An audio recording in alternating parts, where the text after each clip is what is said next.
Right. మొత్తానికి జాగృతి అధ్యక్షురాలు MLC Kalvakuntla గారు కవిత గారు బయటకు వచ్చారు. ఎప్పుడు మరి విలీనం చేస్తున్నారు బీజేపీ పార్టీలో బీఆర్ఎస్?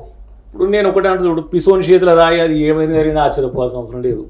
అయ్యో పండగ గారికి జరగలేదు, నాకు జరిగింది, లేకపోతే ఇంకొక కెమెరామెన్ జరిగిందని ఆలోచించాల్సిన అవసరం లేదు. వాడు పిచ్చోడు, వానికి అడ్డు అదుపులేనటువంటి మనిషి.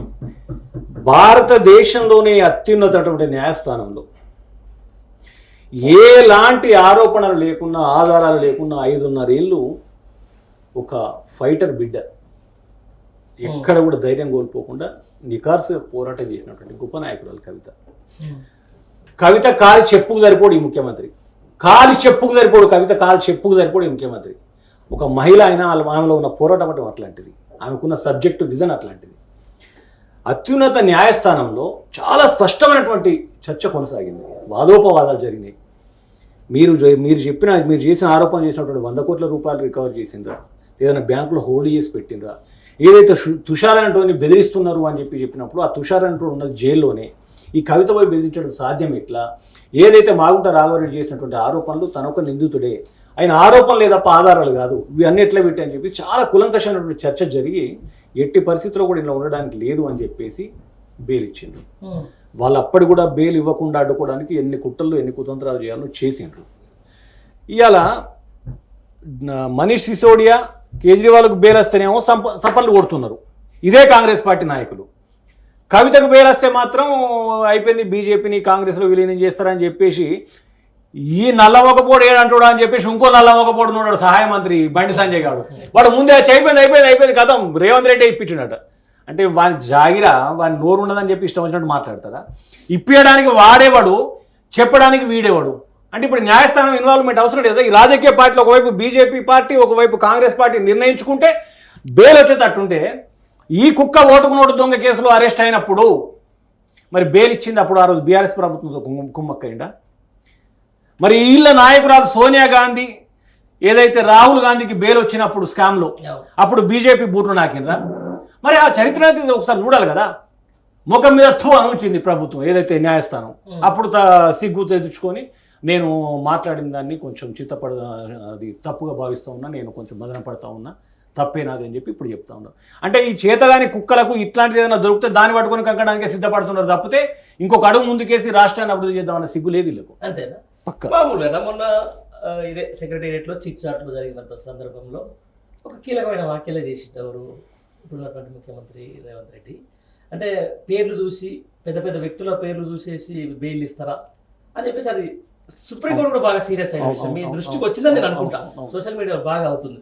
అంటే ఒక ముఖ్యమంత్రి స్థాయిలో ఉండి ఏది పడితే అది మాట్లాడొచ్చా? నేను అదే అంటున్నా, ఒక అత్యున్నత న్యాయస్థానం బెయిల్ ఇచ్చేటప్పుడు నేను అత్యున్నత న్యాయస్థానాన్ని నేను నా ఇష్టం నేను బెయిల్ ఇవ్వడానికి కూడా లేదు.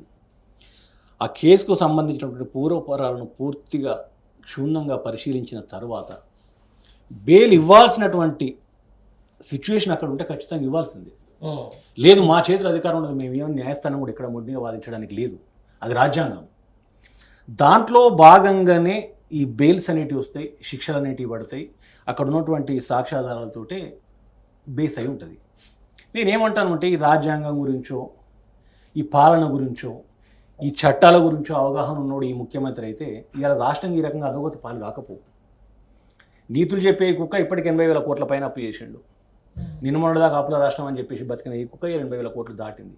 గతంలో కేసీఆర్ గారు అప్పులు చేసిందంటే అప్పు చేసింది 100 రూపాయలు అయితే ఆడ ఆస్తులు పెరిగింది 1000, అంటే 900 రూపాయలు పెరిగింది. కానీ ఇప్పుడు ఎలాంటి పురోగతి లేకుండా 80,000 కోట్ల అప్పు ఇప్పటివరకు చేసిండు 9 నెలలలో. ఇప్పుడు ఈయన మాకు నీతులు చెప్పేటోడు, ఈ నీతులు చెప్పేటోళ్ళకి న్యాయకత్వం వహించేటోళ్ళు మన సోనియా గాంధీ రాహుల్ గాంధీ వీళ్ళంతా కలిసి మొన్నటిదాకా దొంగలు అన్నటువంటి వాళ్ళని తీసుకొచ్చి వాళ్ళ రాష్ట్రంలో పనులు అప్ప చెప్తారు. అంటే వాళ్ళకు ఒక ఎజెండా, వాళ్ళకు ఒక నీతి, జాతి, ఒక ప్రజలు ఏమనుకుంటున్నారో అన్న ఆలోచన వాళ్ళకి ఎక్కడ లేదు.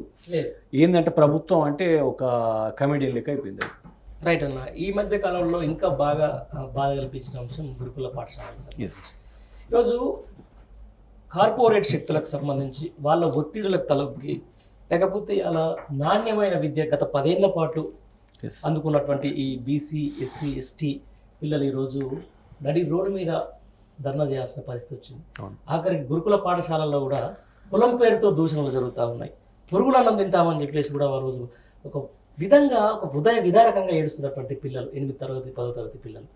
దాంతోపాటు రోజు మంత్రులు పోయినా కూడా భయపడే ఒక భయానకమైన సిచ్యువేషన్.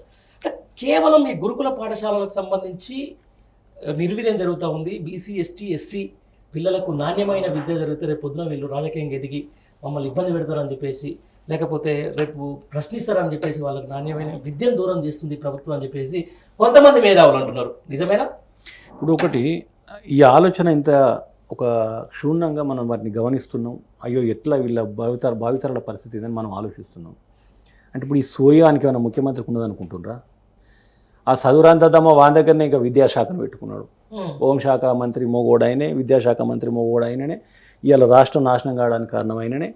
నేనేమంటున్నా అంటే గత ప్రభుత్వం వాళ్ళకు ఒక నాణ్యమైనటువంటి అల్పాహారం పొద్దున్నే అందించింది. వాళ్ళకి కావాల్సినటువంటి స్కూల్ బిల్డింగులు ప్రైవేటు కార్పొరేట్ స్కూళ్ళతో సమానంగా పెద్ద పెద్ద బిల్డింగులు కట్టేసి విద్యా వ్యవస్థను మెరుగుపరుచుకుంటూ దినదిన అభివృద్ధి అయ్యే విధంగా ముందుకు తీసుకుపోయింది. ఆ క్రమంలో చాలామంది విద్యార్థులు మంచి జెమ్స్ తయారై బయటకు వస్తూ ఉన్నారు.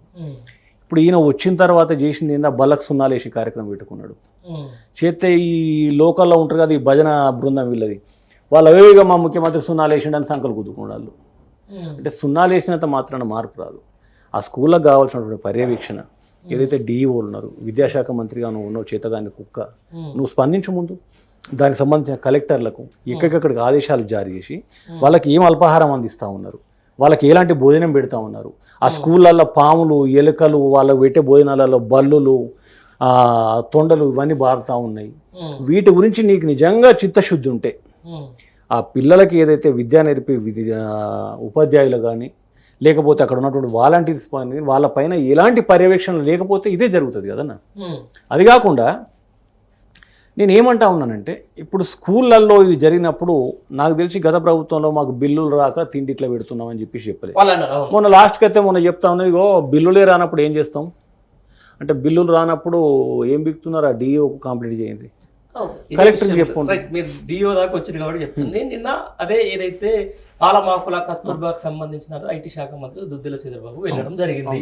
ఆయన ఏం మాట్లాడతారు, అసలు 10 ఏళ్ల పాటు డిఓలు అనేటువంటి అసలు పాఠశాలలకే రాలేదు, మేమే వచ్చిన తర్వాత వాళ్ళకి పూర్తి స్థాయి అధికారాలు ఇచ్చినాం, ఇలా డిఓల పర్యవేక్షణలో జరుగుతుందని చెప్పేసి అంటారు. దీనే డిఓల పర్యవేక్షణలో ఈ బల్లులు పాములు ఎలుకలు తిరుగుతున్నాయి. అంతకుముందు డిఓలు రావట్లేదు కదా అని చెప్పి అవి వెళ్ళిపోయినాయి బయటికి. ఇప్పుడు డిఓలు వస్తలేరు కదా మనకెందుకు అని చెప్పేసి పక్కకు పోయినాయి. ఇప్పుడు డిఓలు వస్తాను కాబట్టి వస్తున్నాయి. మరి అది కూడా చెప్తే అయిపోద్ది కదా మంత్రి.